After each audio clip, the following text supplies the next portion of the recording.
किसी लिविंग या डेड व्यक्ति को लेट गो करना कभी भी आसान नहीं होता है। आप जिनके क्लोज हैं, आप उन लोगों के साथ कंप्लीटनेस चाहते हैं और उनकी एब्सेंस आपको परेशान करती है। जब आप किसी को खो देते हैं तो यह आपके जीवन में एक होल बना देता है। जीवन का एक हिस्सा खाली हो जाता है और उस एम्प्टीनेस को संभालना मुश्किल हो जाता है। एंशिएंट स्क्रिप्चर्स कहते हैं कि आप अपने अंदर कंप्लीट हैं, बस आपको इसे डिस्कवर करना है। लेकिन ये बोलना इजी है और करना थोड़ा मुश्किल। चलो इसका रूट कॉज एनालिसिस करते हैं। कोई हमारी लाइफ से तभी जाता है जब वो हमारी लाइफ में ऑलरेडी है। किसी को हमारी लाइफ से जाने के लिए उसका हमारी लाइफ में प्रेजेंट होना ज़रूरी है। इसीलिए जैसा कि एंशिएंट स्क्रिप्चर्स कहते हैं, अपने इमोशंस को इन्वेस्ट करने या किसी से जुड़ने से पहले एक कदम पीछे आएं और अच्छी तरह से सोचें और उसके बाद ही आगे बढ़ें। आप जितना ज़्यादा लोगों से अटैच होते जाएंगे, आपका दुख उसी हिसाब से उनके चले जाने पर उतना ही ज़्यादा होगा। अगर आप ध्यान देंगे तो आपको पता चलेगा कि इसमें एक तरह से कहीं ना कहीं आपका ईगो इन्वॉल्व्ड है। जब आप किसी के साथ अटैच्ड होते हैं तो आपका ईगो पिक्चर में आता है और कहता है कि मैं इस व्यक्ति का मालिक हूँ। इसलिए आपको यह सोचने की ज़रूरत है कि यह अटैचमेंट है या यह इसलिए है क्योंकि मैं इस इंसान को ओन करता हूँ। यदि कोई किसी से प्यार करता है तो उसे कहने की हिम्मत होनी चाहिए, I love you so I am setting you free.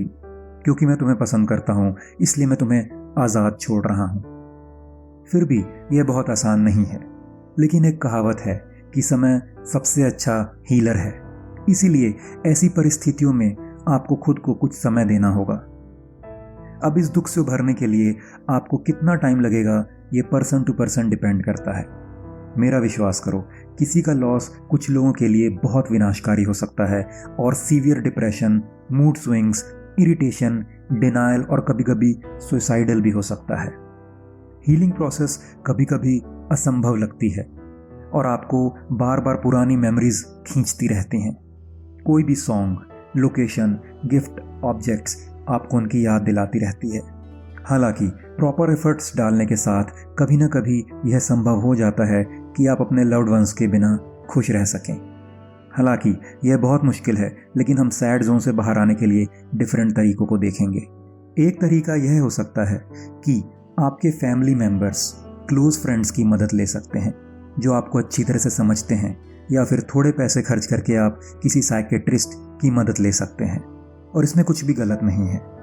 एक और तरीका यह है कि आप अपने इमोशंस को चैनलाइज कर सकते हैं। सैडनेस भी जॉयफुलनेस, एंगर, एनवी जैसे इमोशंस में से एक है, इसलिए इसे चैनलाइज करने का प्रयास करें। अब आप इससे कुछ क्रिएटिव कर सकते हैं, कुछ फिजिकल एक्टिविटी जैसे रनिंग या वर्कआउट कर सकते हैं, या कुछ योग या ध्यान कर सकते हैं। आप अपने इमोशंस को लिखकर भी रिलीज कर सकते हैं। एक डायरी और पेन उठाओ और अपने घर के एक पीसफुल कोने को खोजो और जैसा भी फील करते हो उसे लिख डालो। स्टडीज से पता चलता है कि राइटिंग इमोशनल टेंशन को रिलीज करने का एक शानदार तरीका है। Crying your heart out. हाँ, आपने मुझे ठीक सुना। हम रोने और आंसू बहाने को किसी भी दुख से उबरने के लिए एक गोली के रूप में मानते हैं। जब हम दुखी होते हैं तो हमारे शरीर में आंसू छोड़ने की एक नेचुरल टेंडेंसी होती है। कभी भी अपने आंसुओं को होल्ड करने की कोशिश ना करें।